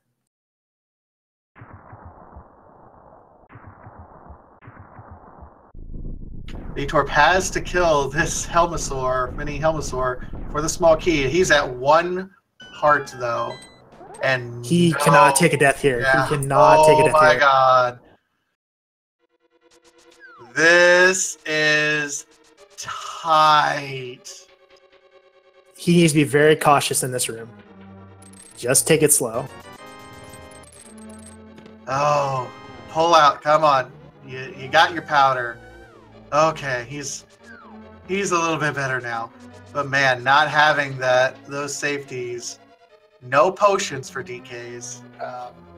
You got to wonder, are these nerves? Oh no, Veetorp! Oh, he did go that side first. Okay. Ooh. Yeah, just going to steal that key. Oh, because he already got it. Yeah. Okay. It was hard to notice that we were so focused on DK and his struggles there, but Veetorp got the key really quickly, a big key really quickly, and yeah, had to go steal that one from the pot.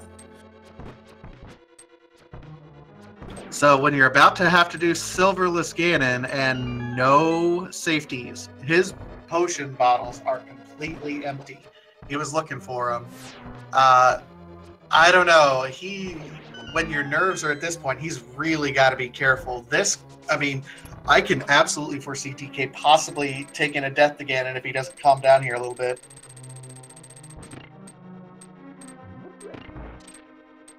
It might not be a terrible idea. It's so hard to say this in a race setting when you have no clue where your opponent is. If he's really feeling like the nerves are getting to him, he could opt to go down to the bottom of the pyramid and grab that fairy from the tree. He's got the bug catching net, and that might be his only option in terms of safeties. Man, what do you do right now? This is so tight for DKs, and I feel like he needs to get a safety or something. But man, when you're this close in a tournament race, playing for what is effectively a guaranteed spot into the brackets, what do you do? That's just such a tough call to make. It comes down to how comfortable are you with the Ganon fight, and in this moment, are you comfortable and feel like you can handle it? That last little jaunt through the final portion of Ganon's tower was really rough on him. So we'll see what he opts to do here. It's also going to be of major importance for him to get that torch glitch. Oh, absolutely. If he doesn't get the torch glitch, then it's like you prioritize the torch glitch over a first hit, I think. We have our wonderful police reference. Don't stand so close to me. Oh man, he's just taking hits. This is not good for DKs. He's got red mail, but man, this could bite him in the butt later. Doesn't quite get the one cycle on phase 2 of Ganon, but this should be enough hits right here to get him through to phase 3.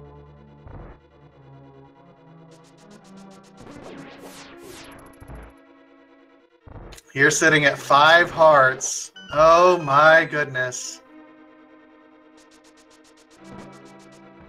Yeah, he's through phase 2 now, though.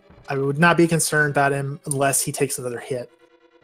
But he does need to just be careful here.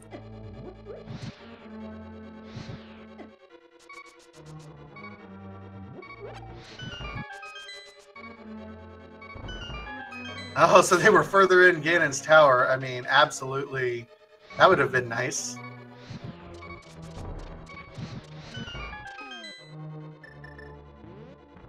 Well, with the big key being in the second chest, hard to justify going any further for silvers. Absolutely. So he's in the last phase, looking like he's having a little bit of problem setting this up.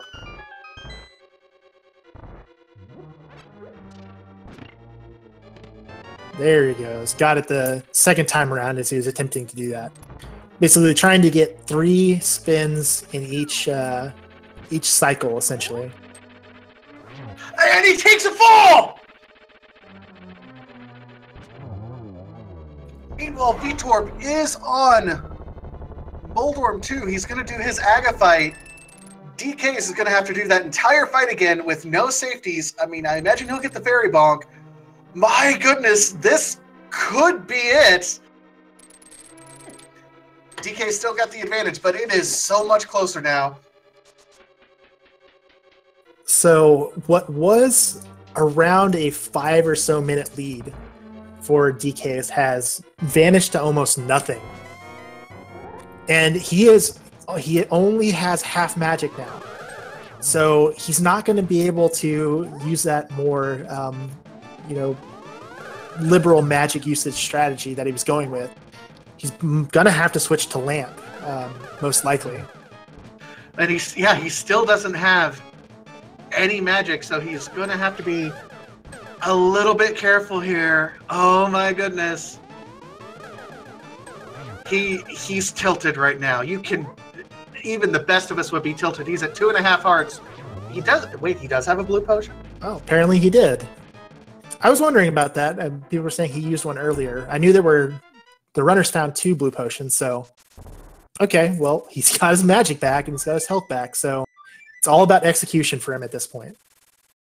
Okay, so I thought he was out of potions. Otherwise, he would have used them in Ganon's tower, but okay. So DK is in better shape right now than I thought he was, but he's got to execute very cleanly here. Veetorp is going to have a bit of an advantage right now.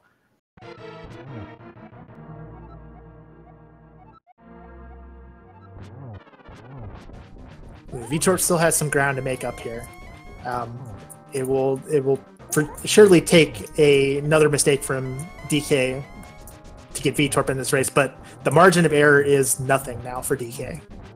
Absolutely, and we've seen him miss a couple slashes. He's trying to get the triple set up, but yeah, he is so very close right now. And there's another missed opportunity for DKs. Veetorp is right on his tail with half magic. Is going to have a much easier phase 2.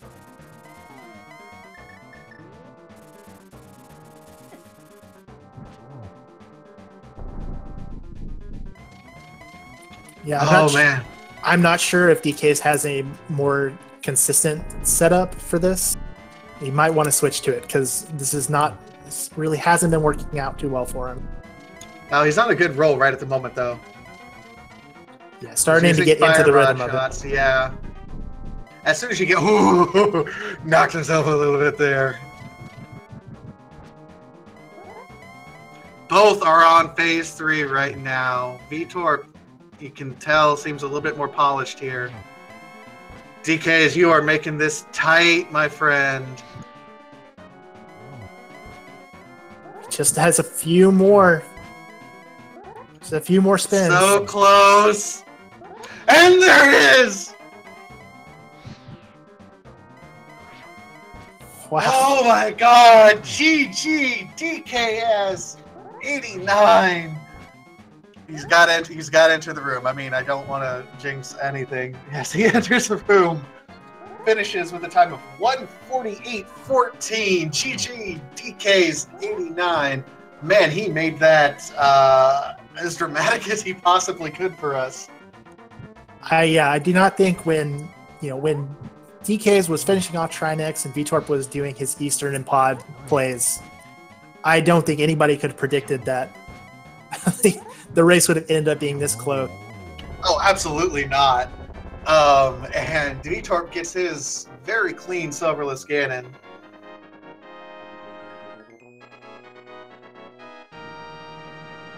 Yeah, GG's well played to both of our runners.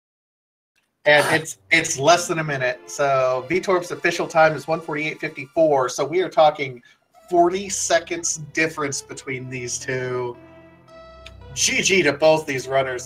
We got them both in. Let's pull them both in here.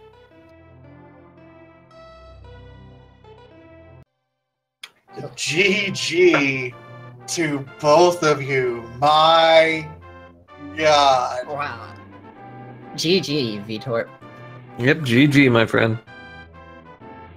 So, DK, I have to ask you, how are you feeling right at this moment? I thought it was over when just a silly fall. Just so silly.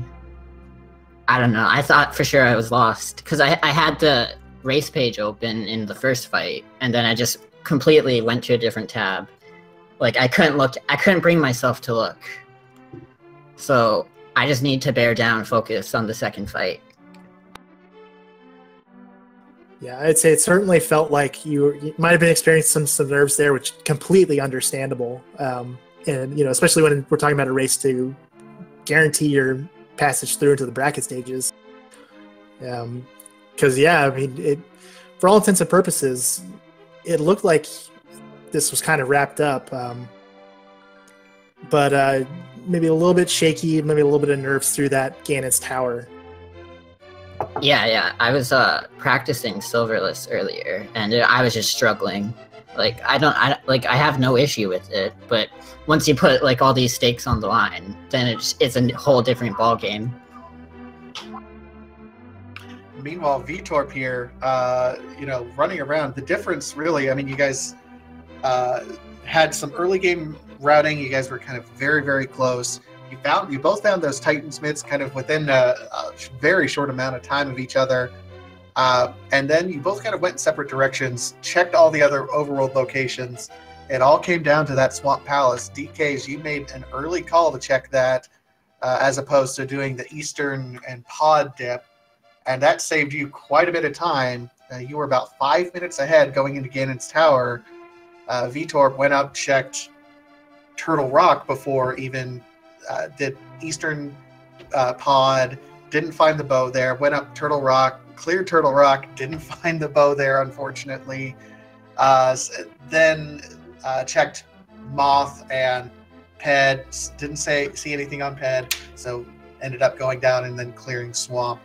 And that bow, Veetorp, tell me a little bit, because it looked like you were doing the back end, and then you found the compass and said, wait, I should do left side. Well, I found the map and the compass and the big key at that point, so left side had 2 items. I figured I wasn't going to go all the way to the end for 2 items, and when I should just check them while I was there. Yeah, definitely. I think definitely it's the smart play in that decision, in that situation, I should say. I guess my question for you, Veetorp, is kind of early on. One of the bigger divergences happened right after Thieves Town.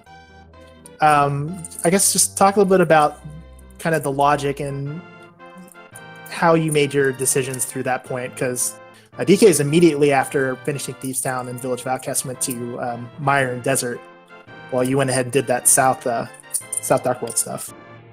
I figured I would just do all the overworld stuff I could do, and there was a whole bunch to get done right there. So it was all lined up pretty nicely to check a whole bunch of stuff all at once. Was pretty much the main reason behind doing that. Yeah, absolutely. I think, you know, like Vitasia was saying, you guys, while slight divergences early on, you both kind of came together at a certain point. Thieves Town, you were both pretty much synced up through there, and then you met again in Ice Palace. So it was an incredibly entertaining race, and yeah, it really just came down to that bow being where it was and DK making the play. So was as far as Swamp Palace is concerned, DK, when did that kind of enter your mind, and what kind of spurred you to head there first? Well, I got the flippers from the Smiths, and I didn't really like that because that opens up Swamp, and so I wanted to finish all my overworld first because I think I had a pretty nice route to take out pretty much all of it, and then Ice was a crystal, so that was a no-brainer for me to go there first, and then it was either like dip into Turtle Rock, can't complete it, or dip into Pod Eastern, can't complete it, and so Swamp has 7 items if you include the green pendant. So even though no one likes going into Swamp, I just decided to bite the bullet and see what I could find, and that was really it. I mean, it was an amazing gamble, and I think a lot of our runners, a lot of the other racers in chat were saying, you know, it was a big gamble because if it ended up being nothing, then that's a huge loss of time. But it ended up being required, so I mean, GG's on the gamble. Kind of talk to me a little bit, DK, about your emotional state as you were climbing Ganon's tower, because it didn't look like the cleanest Ganon tower, and it felt like you were maybe a little bit nervous and tilted as you were climbing.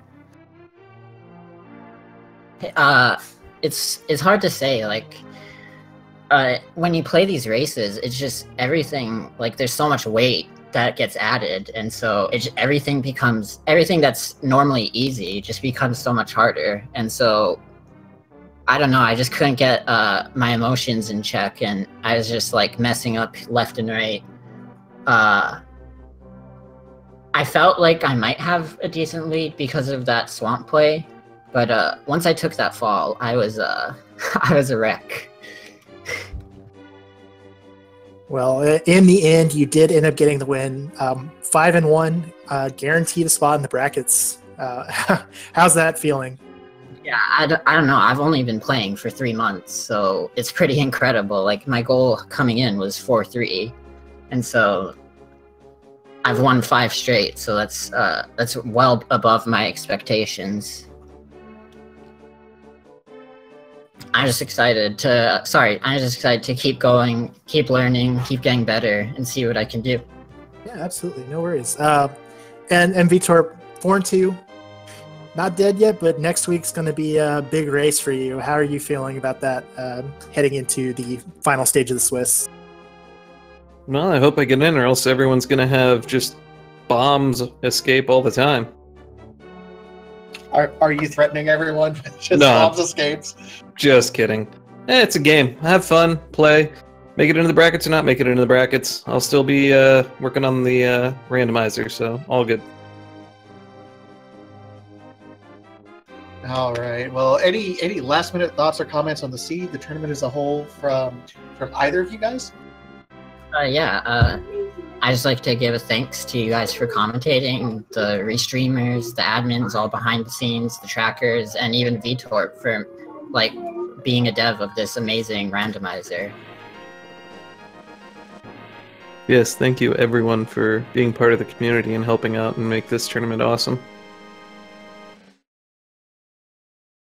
All right, GG to both dKs89 and Veetorp. If you liked what you saw from these runners, they gave us a hype race. Go ahead, give them a follow over here on Twitch. Still more randomizer action tonight. It just started actually over on Speed Gaming 2. We got Hacksaw versus Lyra, GG. 2 very hype runners going on. So if you haven't turned over there yet, you need to. Also just started over on ALTTP Randomizer 2.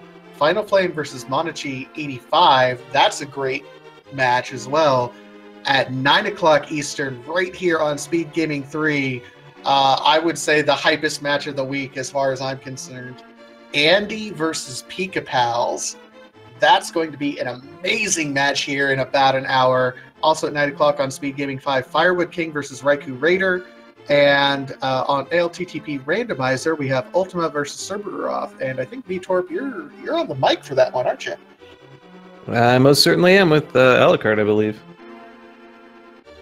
2 of my favorite people on the mic together. That I might tune in just for that one.